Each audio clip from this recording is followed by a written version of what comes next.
দীর্ঘদিন যাবৎ মাঠের বাইরে থেকেও আলোচনার কেন্দ্রবিন্দুতেই রয়েছে লিটন কুমার দাস।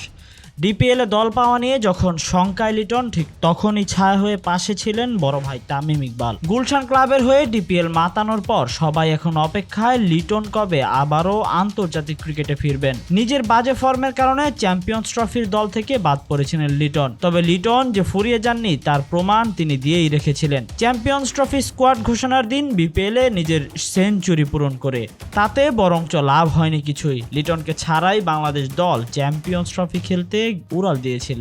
লিটন নিয়ে আলোচনা আজ অন্য জায়গায়। বাংলাদেশের আরব আমিরাত ও পাকিস্তান সফরের জন্য দল ঘোষণা করবে বিসিবি। সেখানে অধিনায়ক হওয়ার দৌড়ে এগিয়ে আছেন লিটন কুমার দাসই, তবে ম্যানেজমেন্ট তার উপর ভরসা পাচ্ছেন তো। 3 সংস্করণে শান্তর উপর দায়িত্ব থাকলেও নাজমুল হোসেন শান্ত টি-20 ফরম্যাট থেকে অব্যাহতির ঘোষণা দেন। তারপরই শুরু হয় ক্যাপ্টেন নিয়ে ধোঁয়াশা।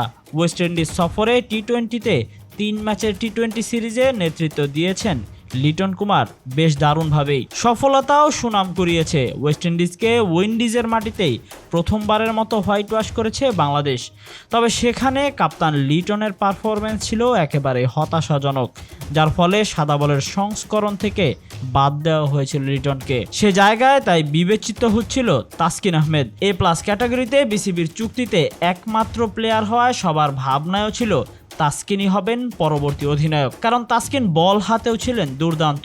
তবে ইনজুরিতে ছিটকে গেছেন জিম্বাবুয়ের সাথে টেস্ট সিরিজ থেকেও, অনিশ্চিত পাকিস্তান সফরও। তাই সব বাদ দিয়ে লিটনকেই দেওয়া হতে পারে টি-20 দল সামলানোর দায়িত্ব। পাকিস্তানে পিএসএলে আঙ্গুলের চোটে সফর শেষ হলেও মেডিকেল টিম জানিয়েছে পাকিস্তান সফরেই খেলতে পারবেন লিটন। সে সূত্রে ধারণা করা হচ্ছে যে পাকিস্তান সফরের মধ্য দিয়েই আবার আন্তর্জাতিক ক্রিকেটে ফিরবেন এই classical batter. Tahsin Ahmed, BD archive.